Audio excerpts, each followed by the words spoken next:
ඇඟ හොදගෙන මෙන්නද? නෑ අත්තම් මේ කාලා මෙන්න හරියට බඩගිනි.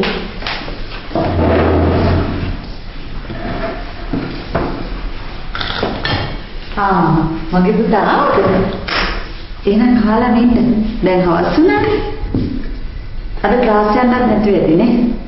නෑ අම්මේ ගෙදර එන්න ඕනේ කියලා කට් එක දාලා ආවා. සඳුදම ගිහින් ඔෆිස් ටික ෆොටෝකොපි දානවා. පුතේ මම මාළු ටිකක් ඉව්වා බෙදාගෙන ඉන්න.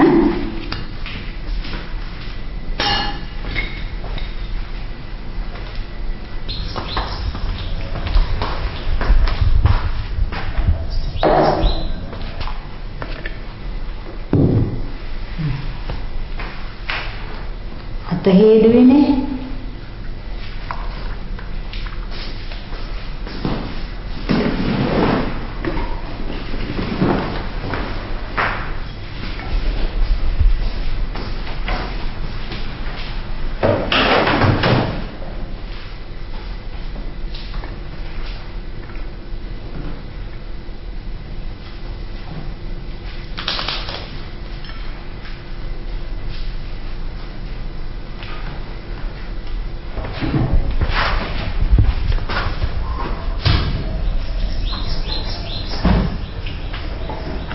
මම මේ බලාගෙන හිටියේ නිපුන් පුතා බත් බෙදාගෙන කන හැටි.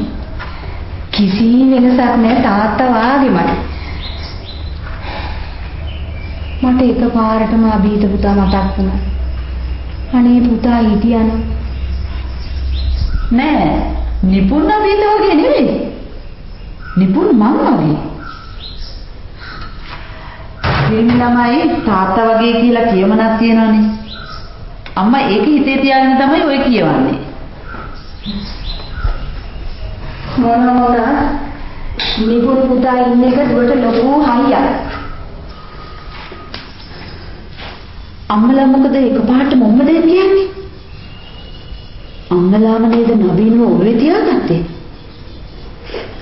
අනික දැන් නවීන් පිටමනුස්සෙක් නෑ මං එහෙම හිතකින් කිව්වේ නෑ දුවේ. නවීන්ගෙන් අපිට කිසිම වරදක් නැහැ. ඒ නවීන් නෙවෙයි නිපුන් පුතාගේ තාත්තා. තාත්තයි බාප්පයි කියලා නිපුන්ට කිසි වෙනසක් නැහැ. නිපුන්ව හදා වඩා ගත්තේ නවීන්මයි. තාත්තා මතක් කළා පුතාගේ හිත කඩන්න එපා අම්මේ. තාත්තයි බාප්පයි දෙන්නම එකයි.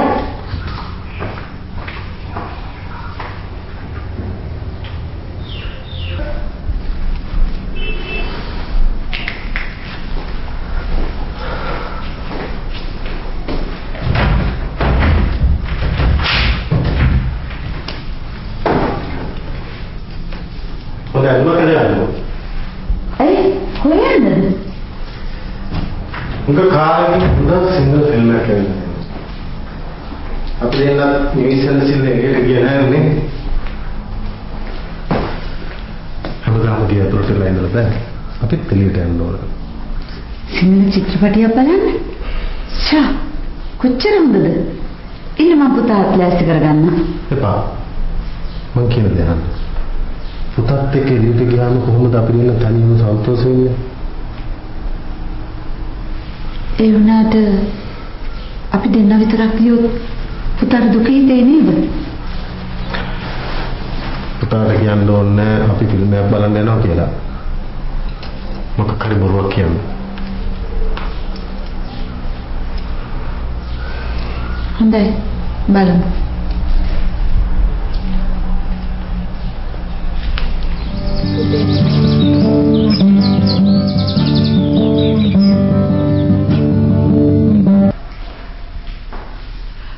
පුතේ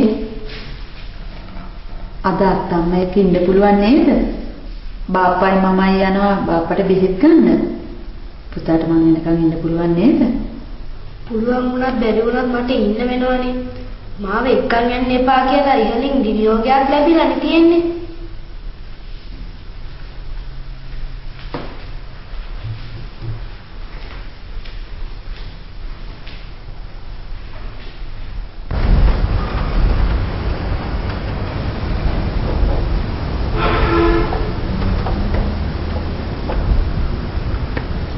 දැන් නම් යකෙක් ඛණ්ඩ බඩගිනි.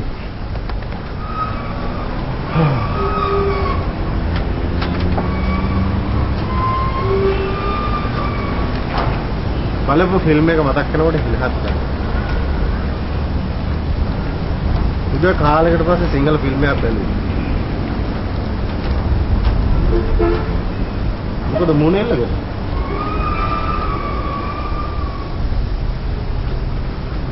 මං කල්පනා කරේ නිපුන් පුතා ගැන. ඔයා පුංචි කාලේ නම් නිපුන් පුතාට කොච්චර ආදරේද? දැන් කිසිම ලෙන්ගතුකමක් නැහැ. ඒ පොඩි කාලේනේ පොඩි කාලේ පාපු හුරතල් දැන් පාන්න බෑ දුර්ගා.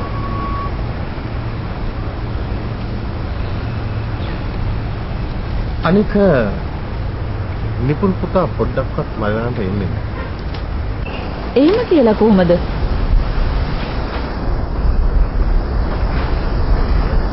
අපි බාප්පා කියලා කිව්වත් ඒ දරුවගේ නියම තාත්තා ඔයා. ඇත්තටම කියනවා නම් නිපුන්ට අපෙක් හිටියත් අද අපෙක් නැති දරුවෙක් වෙලා. ඔව්. නිපුන් ගැන අපි කතා කරන්න ඕන තමයි. මාත් දවස් කීපයක් තිස්සේ මේක කියන්නේ හිටියේ. ඒත් මට වෙලාවක් තිබුණේ නැහැ. ඔයාට මොනවද නිපුන් ගැන කියන්න තියෙන්නේ? එයා හිතාගෙන ඉන්නේ මං එයාගේ බාප්පා කියලා. ඔයා බාප්පා කෙනෙක් වගේනේ හැසිරෙන්නේ. ඔයා කවදාකවත් නිපුන්ට ලං වෙන්න උත්සාහ කරේ නැහැ. ඇත්ත. ඒත් නිපුන් බාප්පා කෙනෙක් බලාපොරොත්තු වෙන්නේ නැහැ. ඒකයි දුර්ගා මං එයාට ලං වෙන්නේ නැත්තේ. ඒ හින්දා මං ඔයත් එක්ක කතා කරලා මේ ප්‍රශ්නෙට විසඳුමක් හොයාගන්න ඕන කියලා කිව්වා. ඒ කියන්නේ පුතාට ඇත්ත කියන්න. කොච්චර හොඳද? එහෙම වුණොත් මට මේ බරින් නිදහස් වෙන්න පුළුවන්. පිස්සුද? වචනයක් හොල්ලන්න එපා. පුතා තියා පිට කවුරු දැනගත්තත් ආයේ මට කැලෑවදින්න වෙන්නේ. නෑ එහෙම කියනවා නෙවෙයි. අපි දැන් මොකද කරන්න ඕන? අපි පුතාව කොළඹ ඉස්කෝලේකට දාලා බෝඩ් කරමු. ඒක එච්චර අසාධාරණයක් නෑනේ. ඕනම දරුවෙක් බාප්පල පුංචි අම්මලා ගැන එච්චර පැහැදීමක් නෑ. එයා හිතාගෙන ඉන්නේ මං ඇවිල්ලා ඉන්නේ. එයාගෙන් ඔයා උදුර ගන්න කියලා. අන්තිමේදී සිද්ධ වෙලා තියෙන්නේ මේ දරුවට තාත්තා කෙනෙක්ගේ ආදරයක් නොලබා හැදෙන්නේ. මට තියෙන දුක තාත්තා ළඟ ඉද්දී දරුවට බොරු කියන සිද්ධ වෙච්ච එක ගැන. ඔයාට වගේම මටත් ඒ දුක දැනෙන්න ඕන. ඔයාට ඒ දුක දැනෙන්නේ නෑනේ. එහෙම කියන්න එපා දුර්ගා. මට ඒ දුක දැනෙනවා. මම ඒක පෙන්වන්න කැමති නෑ.